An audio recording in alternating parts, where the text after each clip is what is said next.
ജിബിനോ കേരളത്തിന് വേണ്ടി ഇറങ്ങിയ ടീമുകളെ കൂട്ടുപിടിച്ചുകൊണ്ടാണ് ഇതിന്റെ പടക്കളത്തിലേക്ക് town team Kuthuparamba bakers team Thalassery sponsorship commentary ബോക്സിന്റെ വലതുവശത്ത് Bhavana club Maloor B team town team Kuthuparamba A ടീമിന് വേണ്ടി സമരും യദുവും ഷിബിനും ജിബിനും സൗരവും വിപിനും ശ്രീരാഗും അടങ്ങിയ പടപോരാളികൾ കമന്ററി ബോക്സിന്റെ വലതുവശത്ത് കണ്ണൂരിന്റെ മുന്നണി പോരാളികളാണ്.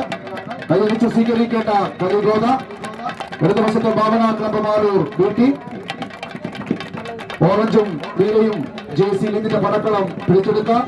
ഭാവന ക്ലബ്ബ് മാലൂർ കൈയടിച്ച് സ്വീകരിക്കേണ്ട മത്സര പടക്കളം ആര് വാഴും ആര് വീഴും കണ്ടറിയാവുന്ന പടക്കളം തന്നെയാണ്. നല്ലൊരു കൈ കൊടുക്കാം ആവേശ പോരാട്ടത്തിന്. അഖിലും സാരംഗും സഞ്ജയും നന്ദവും അമ്പാടിയും അതിലും ശുചിത്വം അടങ്ങിയ പോരാളികളാണ് ഭാവന ക്ലബ്ബ് മാലൂർ ബി ടീമിന് വേണ്ടി കമന്ററി ബോക്സിന്റെ ഇടതുവശത്ത്. പദ്ധതിയുടെ വിജയത്തിലേക്ക് 7 അടിയും കൈപ്പിടിയിൽ നോക്കി ടൗൺ ടീം കൂത്തുപറമ്പ് എ ടീമാണ് ബേക്കേഴ്സ് ടീം തലശ്ശേരിയുടെ സ്പോൺസർഷിപ്പിൽ കമന്ററി ബോക്സിന്റെ വലതുവശത്ത് നല്ലൊരു മത്സരിച്ച് കൈപ്പിടിയിൽ ഒതുക്കി town team Kuthuparamba A team. ഇരു ടീമുകളും ക്രാസ് പോയിന്റിൽ എത്തിച്ചേരുക അനുവദിച്ച തൂക്കം രേഖപ്പെടുത്തുക. അടുത്ത മത്സരത്തിന് വേണ്ടി ടൗൺ ടീം കൂത്തുപറമ്പ്